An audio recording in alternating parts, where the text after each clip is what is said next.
Vamos ver agora uma entrevista realizada pela Sandra Machado. Ela recebeu o advogado Luiz Gustavo Ramos para falar sobre direito previdenciário.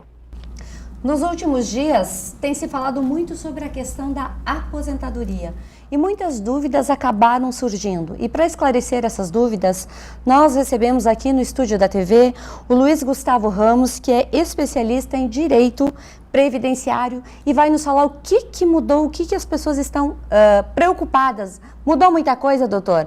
Ou pouca coisa? Tudo bem, Sandra? Tudo bem?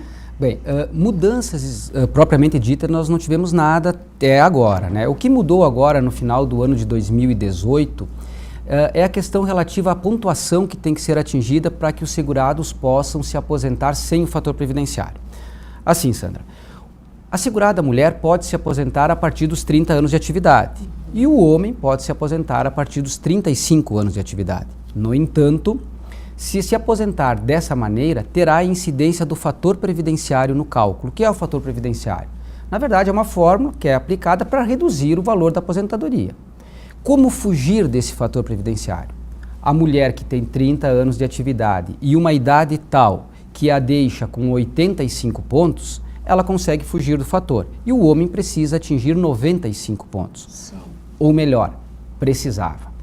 A partir do dia 31 de dezembro de 2018, mudou a pontuação. A mulher, para ter uma aposentadoria de 100% da sua média, ela precisa agora atingir 86 pontos, somando tempo de contribuição mínimo de 30 anos mais a idade. E o homem precisa atingir 96 pontos. Então, esta foi a única modificação, digamos assim, que ocorreu agora no final do ano passado. O restante é tudo um grande debate sobre a reforma da Previdência. E no caso da aposentadoria integral?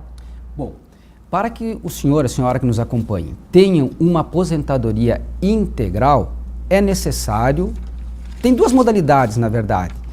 Pode ser uma aposentadoria especial para aqueles trabalhadores que laboraram expostos a agentes nocivos, estes se aposentam com 25 anos de atividade e de forma integral. Ou a mulher tem que somar hoje 86 pontos e o homem 96. Como assim?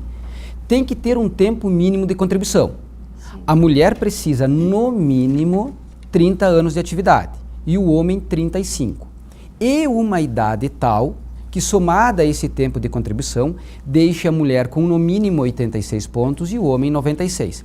Quem atingir essa pontuação terá direito a uma aposentadoria integral. Mas se tu me permite, Sandra, o que é uma aposentadoria integral? A aposentadoria integral, será que é aquilo que o cidadão ganhava como último salário? Não. É uma média de contribuições. Ao calcular a sua aposentadoria, do senhor, da senhora, o INSS faz uma média contributiva com as maiores 80% contribuições pagas desde 1994. Então, estabelece quais são as contribuições nesse período e faz uma média. Essa média será o valor da aposentadoria se a mulher somar 86 pontos e o homem 96. Se houver a aplicação do fator previdenciário, aí vai aplicar sobre essa média, vai reduzir o valor da aposentadoria. Então, eu sempre aconselho que o segurado, antes de encaminhar a aposentadoria, não é necessário, mas é importante procurar um auxílio, alguém que faça um cálculo para identificar qual é o melhor momento para se aposentar. Porque eu me deparei, por exemplo, com uma situação alguns dias atrás, em que uma senhora já tinha tempo para se aposentar, poderia se aposentar, mas teria a aplicação do fator previdenciário. Ela contribuiu por mais 6 meses e teve uma diferença de 30% no valor do benefício. Então, antes de aposentar-se, é muito importante simular o valor. Hoje, o senhor, a senhora pode inclusive acessar o site do próprio INSS e lá tem uma ferramenta para fazer uma simulação, inclusive, de valor do benefício. Ótimo. Né? Então, isso é sempre importante que antes de encaminhar o benefício, se verifique qual é a melhor opção. Doutor, regra de transição, explique para nós o que é. Bom, toda vez que a gente passa por uma reforma da Previdência, a gente pensa assim, poxa, mas e eu que já estou no sistema? Né? Eu já venho contribuindo, agora uma regra toda nova, como é que vai ser? Eu vou ter que cumprir todos os novos requisitos. Para evitar isso, as reformas da Previdência, elas se caracterizam por trazer consigo algumas regras de transição, para permitir que aquele cidadão que está prestes a se aposentar não seja surpreendido com novos requisitos, né? Então, regras de transição, na verdade, são regras para quem já está no sistema quando vem uma reforma. Nós vamos ter que falar muito sobre regras de transição quando vier a nova reforma da Previdência.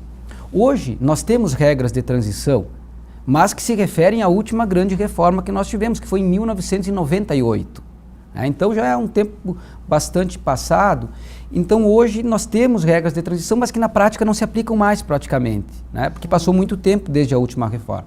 Agora, essa discussão sobre regras de transição, ela tende a ficar bastante acalorada agora nos próximos dias, quando o governo vai mandar, provavelmente, a proposta de reforma para a Previdência lá para o Congresso Nacional. E aí, Sandra, não tem outro jeito.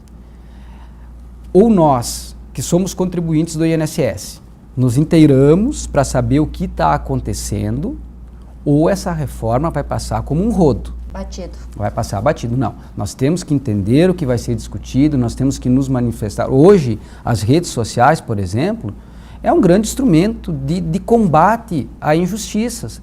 Essa reforma só não passou no ano passado graças à mobilização popular. E se passar a reforma como estão querendo, provavelmente ninguém mais vai se aposentar antes dos 65 anos. Esse é o grande objetivo do governo. Porque a reforma ela vem sendo gestada só por técnicos que estão interessados só com os números da Previdência. É verdade. E se nós formos falar dos números da Previdência, Sandra, os números, verdade, os números não mentem, mas a forma como eles são colocados, aí sim é fácil de manipular. Um dia, se nós tivermos condições, nós podemos falar do suposto déficit da Previdência. Será que ele existe mesmo? É uma pergunta interessante. Será que a Previdência está quebrada? Olha, daria um programa inteiro só tratando desse suposto déficit da Previdência. Muito bem. Doutor, muito obrigada por ter vindo ao nosso estúdio. E as pessoas que têm dúvidas sobre esse assunto, podem nos remeter essas perguntas, essas questões que a gente repassa para o doutor Luiz e com certeza ele vai responder para nós. Será um prazer. Obrigada, doutor. Eu que agradeço.